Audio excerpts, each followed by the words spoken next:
Las leyes en materia de seguridad, de reincidencia, inteligencia, antiterrorista, además de las reglas del uso de la fuerza, tendrán avance legislativo los días previos a la cuenta pública presidencial. Reincidencia tiene una escasa posibilidad de despacharse a ley entre miércoles y viernes, mientras que las otras iniciativas buscan resolver disputas complejas a contrarreloj para ser despachadas desde el Congreso Nacional antes del mes de septiembre.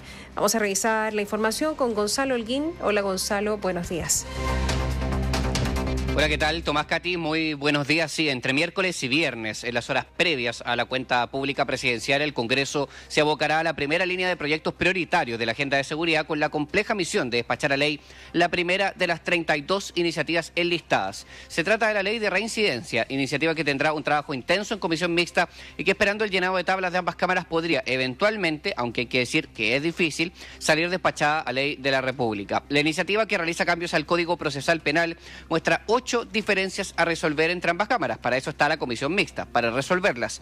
La determinación del grado de la pena para reincidentes, el llamado punto medio de la pena o la referencia para los años de presidio o de castigo, de sentencia. ¿Y qué pasa con los imputados enajenados mentales? Ese es el término que se usa penalmente. El proyecto ha sido llamado misceláneo por algunos. ¿Por qué? Porque también toca temas como la interceptación, de comunicaciones, la responsabilidad penal adolescente y un controversial mecanismo de recompensa para la llamada cooperación eficaz de integrantes de bandas criminales que colaboren con investigaciones. Iván Flores, el presidente de la Comisión de Seguridad y también de la Comisión Mixta, anunció un trabajo intenso de 3 sesiones buscando despachar la iniciativa. Hemos convocado a 3 sesiones para despachar reincidencia. Tiene una serie de materias que tienen que ver con la responsabilidad penal juvenil, con el término de la puerta giratoria. Se ha terminado el plazo para la presentación de indicaciones del proyecto que persigue la ruta del dinero del crimen organizado. ¿Cuáles han sido las indicaciones que han ingresado para empezar el debate la siguiente semana?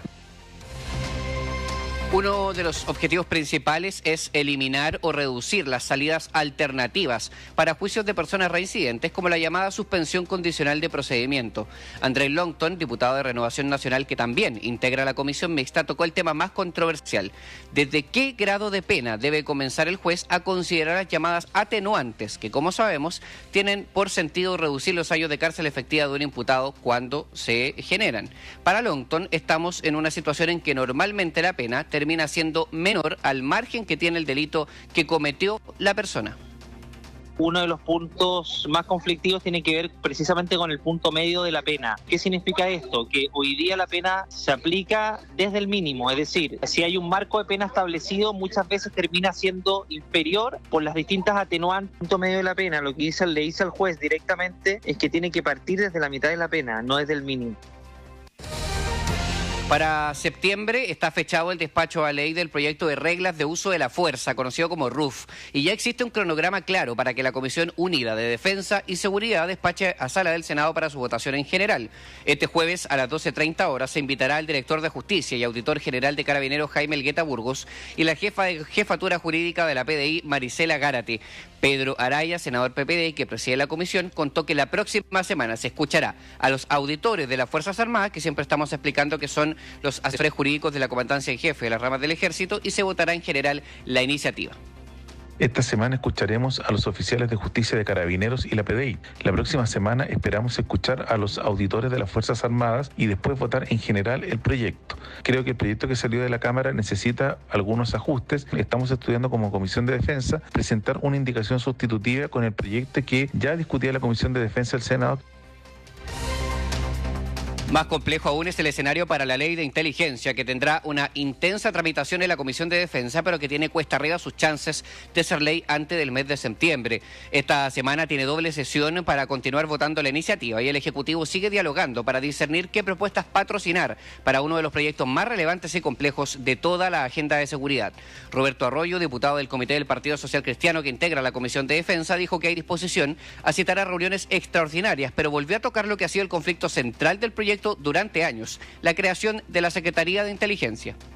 me parece un plazo razonable. Está el deseo de trabajar sesiones extraordinarias. Una de las falencias en temas de seguridad es también no contar con un buen servicio de inteligencia. Hay algunos nudos, la creación del SAR de la inteligencia sobre solo una persona, la inteligencia de todas las ramas, más aún ser de corte político.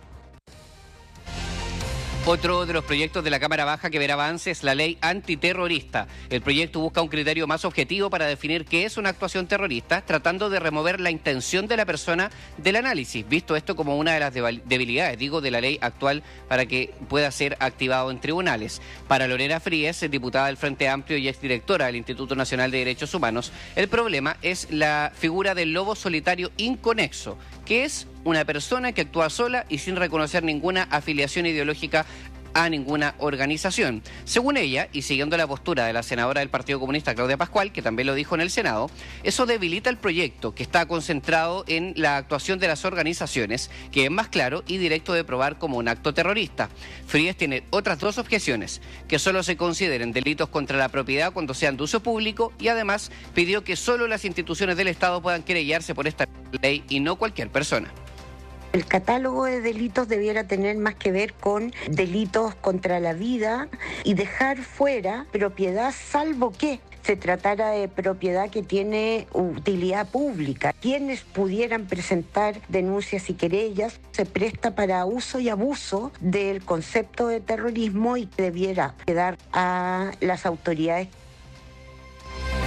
Bueno, otro de los asuntos de la iniciativa tiene que ver con la solicitud del fiscal de un caso para que se intervenga en redes de servicio de telefonía o transmisión de datos móviles. El gobierno se comprometió a ingresar una indicación en la Cámara Baja porque la principal objeción es que se puede interceptar no solo un celular, sino que todo un área, lo que fue calificado por algunos parlamentarios de oficialismo como invasivo. En fin, estos son algunos de los nudos de los principales proyectos que verán avance legislativo esta semana. Katy Tomás, ley de reincidencias, hará una puja, un esfuerzo para ver si que puede ser ley de la República, sino por lo menos despacharse de la comisión mixta para que ya la próxima semana pueda ser ley. Las otras iniciativas más complejas con sus respectivos nudos técnicos y políticos y tienen que ser despachadas a ley si es que uno toma, Tomás Catil, el plazo autoimpuesto del Congreso Nacional antes del mes de septiembre, o sea, 3 meses cantados para el avance, despacho, término de esta tramitación de la primera línea de proyectos prioritarios de la agenda de seguridad.